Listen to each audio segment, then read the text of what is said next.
आदरणीय मेरे प्रिय दोस्तों और भक्तों, आज फिर एक बार आपके समक्ष श्री गर्ग संहिता का 8वां अध्याय शुरू करने वाले हैं।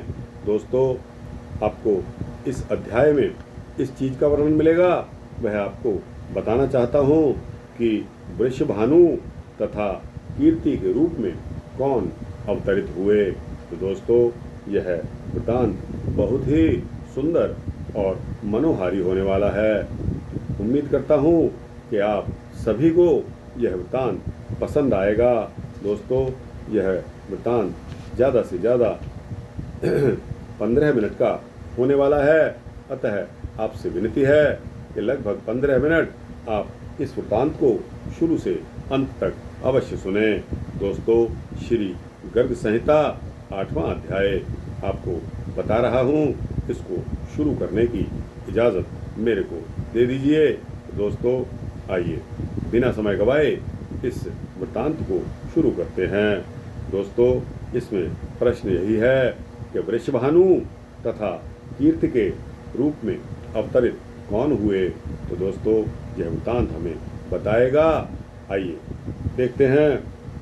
श्री गर्ग जी कहते हैं कि शौनक जी, राजा बहुलाश्व का हृदय भक्ति भाव से परिपूर्ण था। हरि भक्ति में उनकी अविचल निष्ठा थी। उन्होंने इस प्रसंग को सुनकर ज्ञानियों में श्रेष्ठ एवं महाविलक्षण स्वभाव वाले देवर्षि नारद जी को प्रणाम किया और पुनः पूछा, यानी कि दोबारा उनसे पूछा। तब बहुलाश्व ने कहा कि हे भगवान, आपने अपने आनंदप्रद नित्य वृद्धिशील निर्मल यश से मेरे कुल को पृथ्वी पर अत्यंत विशद और उज्जवल बना दिया है, क्योंकि श्री कृष्ण भक्तों के क्षण भर के साथ से साधारण जन भी सत्पुरुष महात्मा बन जाता है। इस विषय में अधिक कहने से क्या लाभ है। देवर्षि श्री राधा जी के साथ भूतल पर अवतीर्ण हुए साक्षात परिपूर्णतम भगवान ने ब्रज में कौन सी लीलाएं की, वह मुझे कृपा करके बता दीजिए। हे ऋषीश्वर, इस कथामृत के द्वारा आप त्रिताप दुख से मेरी रक्षा कीजिए। तब श्री नारद जी बताते हैं कि राजन, वह कुल धन्य है जिसे परात्पर श्री कृष्ण भक्त राजा निमि ने समस्त सद्गुणों से परिपूर्ण बनाया और जिसमें तुम जैसे योग युक्त एवं भाव बंधन से मुक्त पुरुष ने जन्म लिया। तुम्हारे इस कुल के लिए कुछ भी विचित्र नहीं है। अब तुम उन परम पुरुष भगवान श्री कृष्ण की परम मंगलमयी पवित्र लीला का श्रवण गुणगान करो। वे भगवान केवल कंस का संहार करने के लिए ही नहीं हैं, अपितु भूतल के संत जनों की रक्षा के लिए अवतीर्ण हुए हैं। उन्होंने अपनी तेजोमयी पराशक्ति श्री राधा का वृषभान की पत्नी कीर्ति रानी के गर्भ में प्रवेश कराया। श्री राधा कालिंदजा कुलवर्ती निकुंज प्रदेश के एक सुंदर मंदिर में अवतीर्ण हुई। तो दोस्तों, एक बार फिर आपकी यादगार के लिए इसको रिपीट करता हूँ कि वे भगवान केवल कंस का संहार करने के लिए ही इस धरती पर अवतीर्ण नहीं हुए।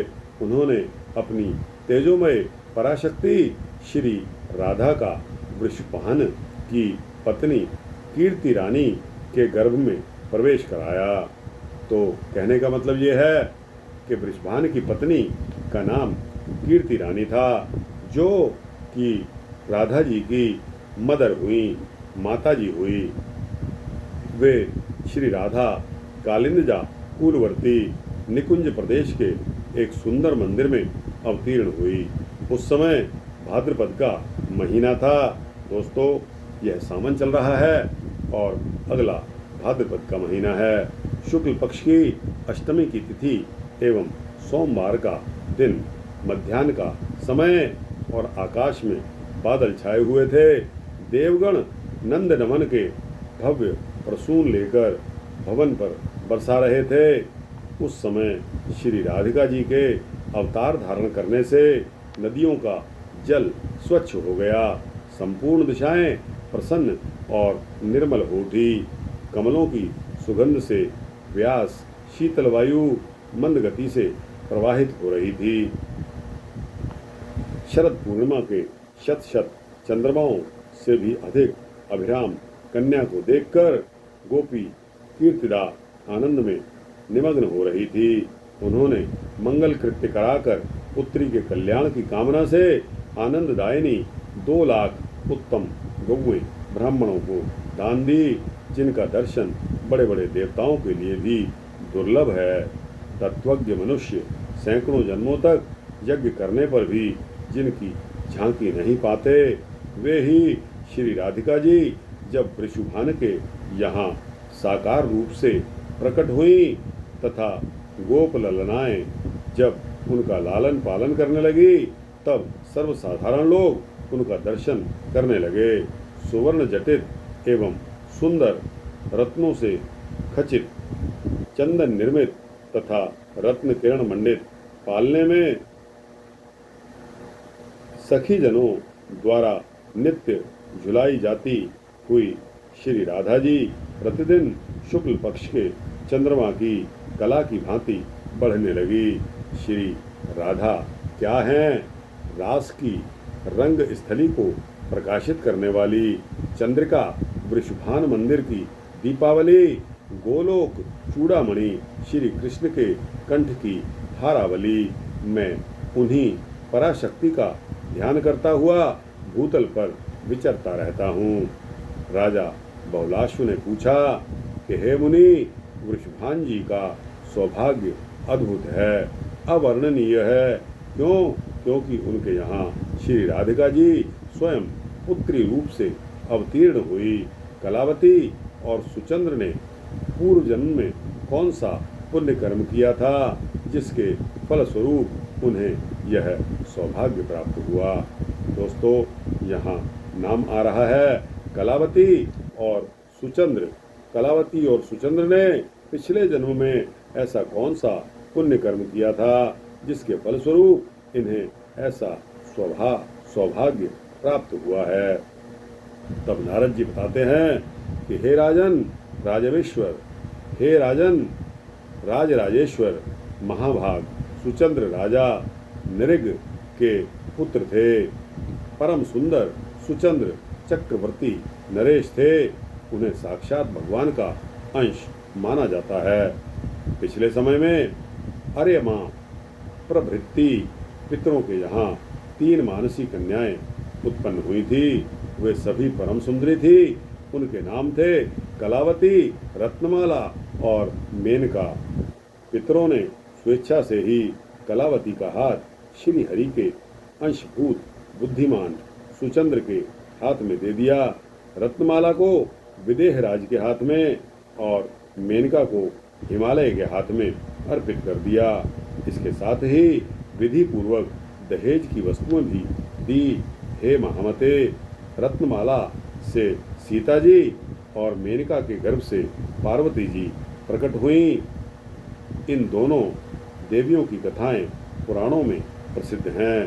तो दोस्तों, आपको आपकी यादगार के लिए एक बार फिर बता दूं कि पितरों ने स्वेच्छा से ही कलावती का हाथ श्री हरि के अंशभूत बुद्धिमान सुचंद्र के हाथ में दिया, रत्नमाला को विदेह राज के हाथ में और मेनका को हिमालय के हाथ में अर्पित किया। इसके साथ ही विधि पूर्वक दहेज वस्तुएं भी दी। हे महामते, रत्नमाला से सीता जी और मेनका के गर्भ से पार्वती जी प्रकट हुई। तो दोस्तों, सीता जी कौन हुई? पिछले जन्म की रत्नमाला। और पार्वती जी कौन हुई? जो कि मेनका के गर्भ से प्रकट हुई। इन दोनों देवियों की कथाएं पुराणों में प्रसिद्ध हैं। तदनंतर कलावती को साथ लेकर महाभाग सुचंद्र गोमती के तट पर नैमिष नाम के वन में गए। उन्होंने ब्रह्मा जी की प्रसन्नता के लिए तपस्या आरंभ कर दी। वह तप देवताओं के कालमान से 12 वर्षों तक चलता रहा। तदनंतर ब्रह्मा जी वहां पधारे और बोले कि वर मांग लो। राजा के शरीर पर दीमकें चढ़ाई थी। ब्रह्मवाणी सुनकर वे दिव्य रूप धारण करके पावी से बाहर निकले। उन्होंने सर्वप्रथम ब्रह्मा जी को प्रणाम किया और कहा कि मुझे दिव्य परात्पर मोक्ष प्राप्त हो। राजा की बात को सुनकर साध्वी रानी कलावती का मन दुखी हो गया। अतः उन्होंने ब्रह्मा जी से कहा कि पितामह, पति ही नारियों के लिए सर्वोत्कृष्ट देवता माना गया है। यदि ये मेरे पति देवता मुक्ति प्राप्त कर रहे हैं तो मेरी क्या गति होगी। इनके बिना मैं जीवित नहीं रहूंगी। यदि आप इन्हें मोक्ष दे देंगे तो मैं पति साहचर्य में विक्षेप पड़ने के कारण विह्वल होकर आपको शाप दे दूंगी। तब ब्रह्मा जी ने कहा कि हे देवी, मैं तुम्हारे शाप के भय से अवश्य डरता हूँ, किंतु मेरा दिया हुआ वर कभी विफल नहीं हो सकता। इसलिए तुम अपने प्राणपति के साथ स्वर्ग में जाओ। वहाँ स्वर्ग सुख भोग कर कालांतर में फिर पृथ्वी पर जन्म लेना। द्वापर के अंत में भारतवर्ष में गंगा और यमुना के बीच तुम्हारा जन्म होगा।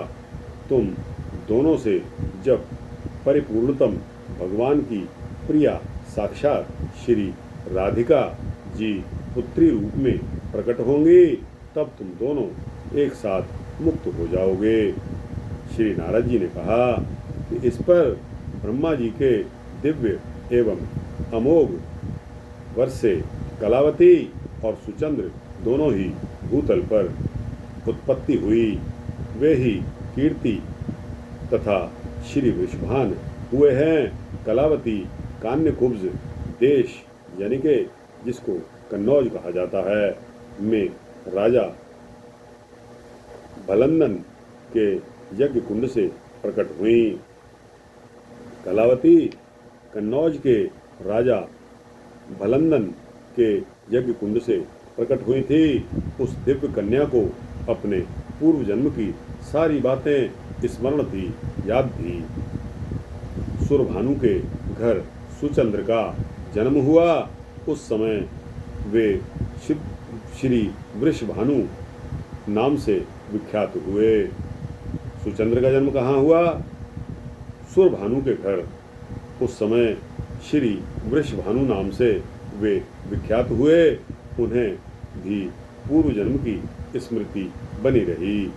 वे गोपों में श्रेष्ठ होने के साथ ही दूसरे कामदेव के समान परम ही सुंदर थे।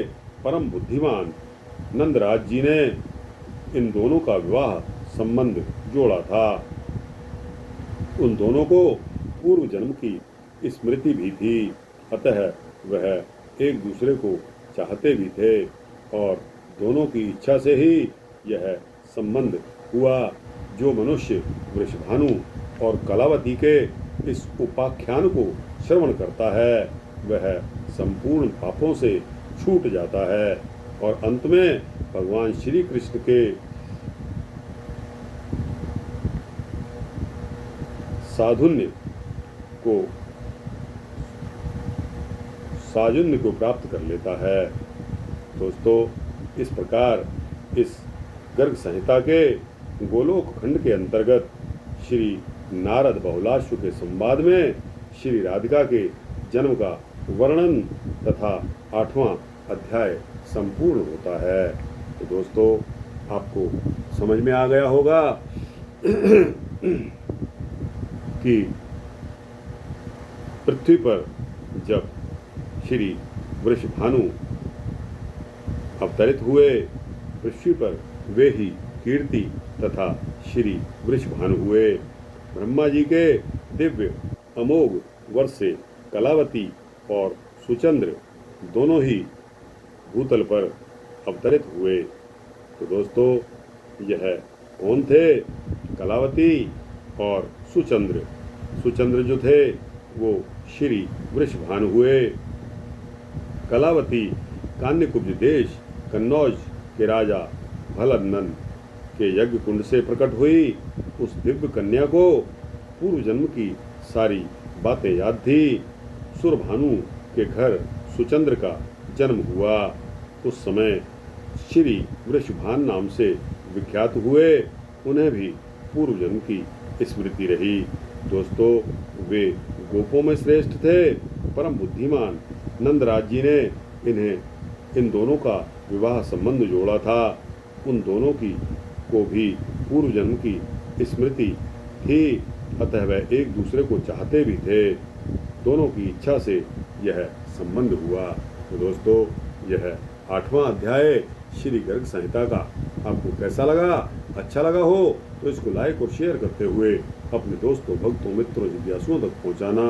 अपनी राय कमेंट सेक्शन में अवश्य देना। और दोस्तों, इस चैनल को सब्सक्राइब कर देंगे तो आपको इसी तरह के सूक्ष्म भक्ति वृत्तांत मिलते रहेंगे।